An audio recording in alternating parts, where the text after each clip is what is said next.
materinya adalah imunisasi dan pemberian vitamin A.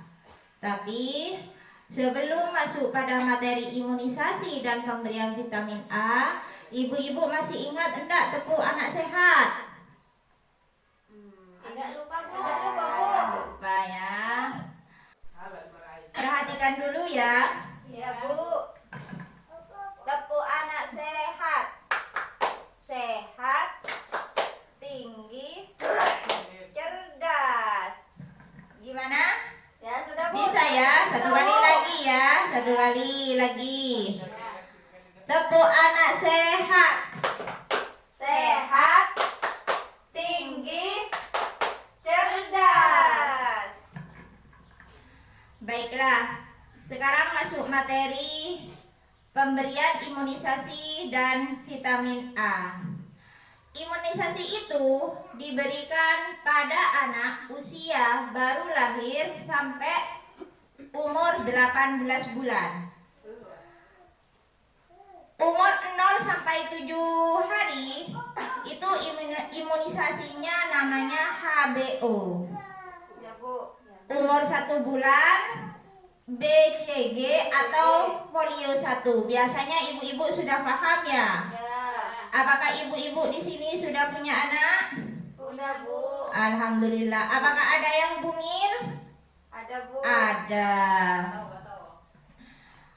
Apabila putra atau putri ibu sudah berumur 2 bulan, maka dikasih imunisasi namanya DPT-HB atau polio 2. Yaitu yang panas Bu. Oh, yang panas ini ya. Oh, yang panas. Biasanya kalau dikasih yang panas kan biasanya ada obat penurun panas. Tapi ada ibu yang pinter biasanya. Sebelum anak disuntik panas itu biasanya dikasih sirup dulu. Baru setelah dikasih sirup penurun panas, anti panas, setelah itu baru disuntik. Ada sirupnya itu. Terus apabila sudah berumur 3 bulan, maka ada namanya imunisasi DPT atau HB2, yaitu polio 3. Umur 4 bulan anak itu dikasih DBT 3, polio 4. Ya, 3 kali ya. Ya. Apabila umur 9 bulan anak diberi imunisasi campak. Dan yang terakhir, anak sudah berumur 18 bulan dikasih DBT HB lanjutan atau campak lanjutan. Kenapa anak-anak itu diberi imunisasi? Yaitu untuk melindungi dari penyakit dan mencegah kecacatan dan kematian. Makanya harapan dari saya sebagai pendamping, ibu yang baik itu adalah ibu yang selalu memantau perkembangan putra-putrinya, yaitu mengikuti atau berkunjung ke puskesmas setiap bulan. Apakah ibu-ibu setiap bulan hadir ke puskesmas? Iya Bu. Maksud ibu bukan ke puskesmas ya, tapi ke posyandu. Biasanya itu ada di desa-desa, itu bidan desa ya. Nah, iya. Itu bidan yang turun ke lapangan untuk memeriksakan putra-putri ibu, perkembangan putra-putri ibu, baik tingginya, berat badannya, dan lain sebagainya. Terus selain imunisasi, anak itu diberi vitamin. Nama vitaminnya vitamin apa? Vitamin A. Vitamin A. Untuk apa vitamin A itu? Yaitu untuk meningkatkan kesehatan mata dan pertumbuhan anak. Vitamin A itu diberikan berapa kali dalam setahun? Masih ingat ibu-ibu? 2 kali kayaknya Bu. 2 kali, bagus. Berarti vitamin A itu diberikan 2 kali dalam setahun. Yaitu bulan apa saja? Ada yang ingat? Agustus, terus lupa, Bu. Februari. Berarti bulan Februari sama bulan Agustus. Sekarang yang saya tanyakan, vitamin A itu ada berapa warna? 2. Ada dua. Warna apa saja? Merah, terus dan biru. Itu kalau biru diberikan pada anak umur berapa? Masih ingat? Lupa, Bu. Lupa ya? Umur berapa? Ayo, ada yang ingat? Lupa, Bu. Lupa. Kalau kapsul biru itu diberikan pada anak yang umur 6 sampai 11 bulan. Ya. Terus kalau yang merah?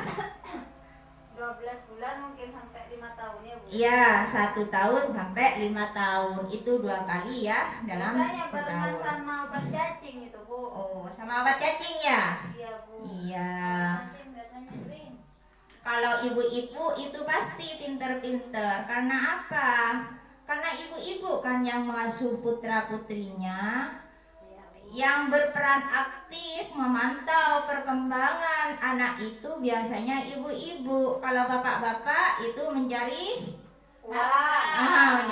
uang, mencari nafkah. Baiklah, selain pemberian imunisasi dan pemberian vitamin, ada manfaat layanan di posyandu.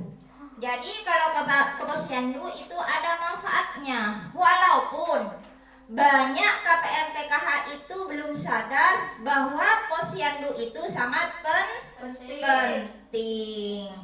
Jadi pemerintah itu memberikan sarana yang gratis untuk kesehatan putra putri sampean itu melalui posyandu. Agar apa?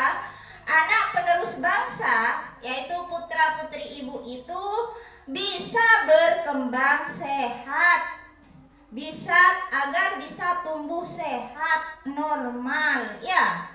Ya, makanya diterapkan sistem posyandu setiap bulan ya. Apa saja manfaat posyandu?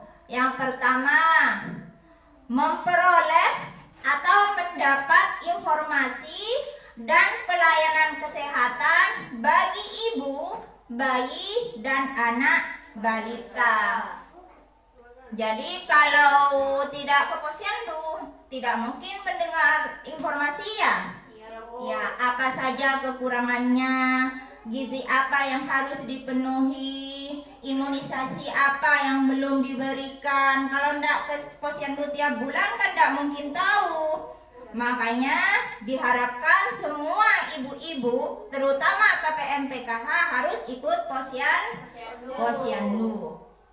Yang kedua, memantau pertumbuhan anak balita sehingga tidak menderita gizi kurang atau gizi buruk.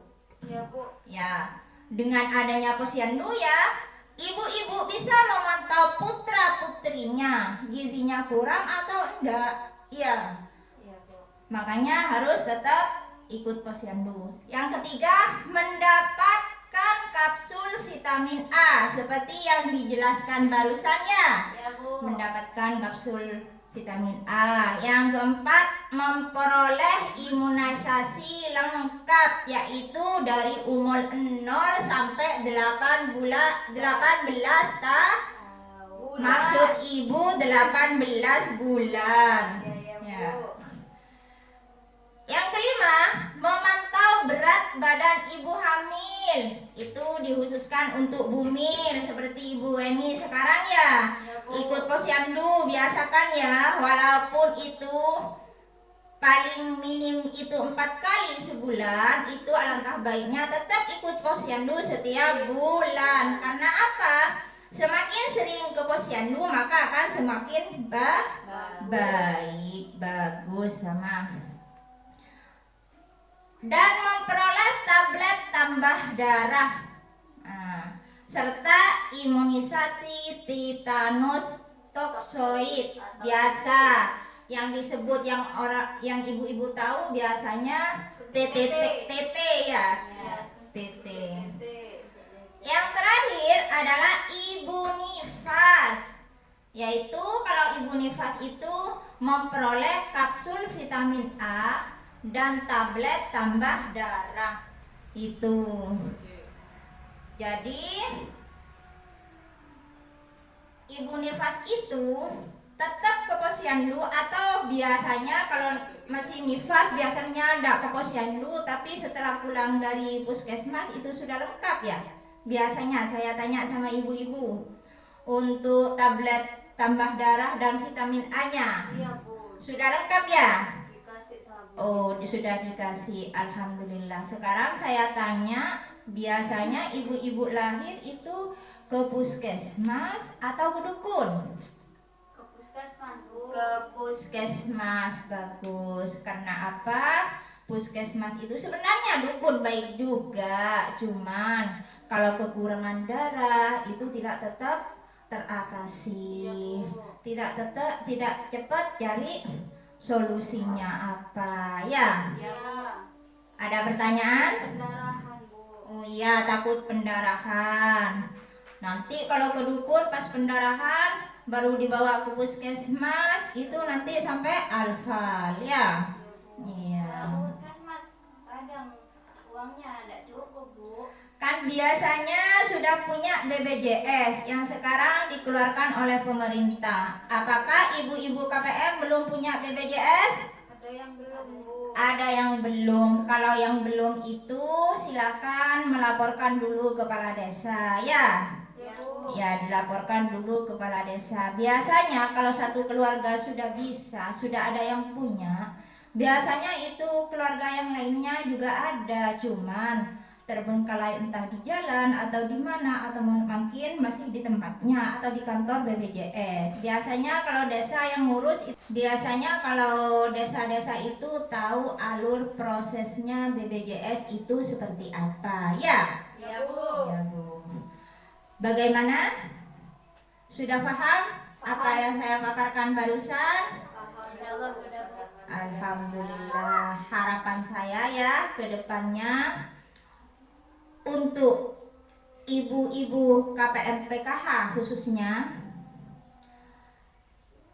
jangan males-males untuk hadir ke posyandu, karena posyandu itu besar manfaatnya, yaitu mengetahui perkembangan putra-putrinya bagi ibu yang punya balita, dan untuk ibu hamil itu bisa mengetahui perkembangan janin yang ada di rahimnya. Sudah ya? Ya, Bu.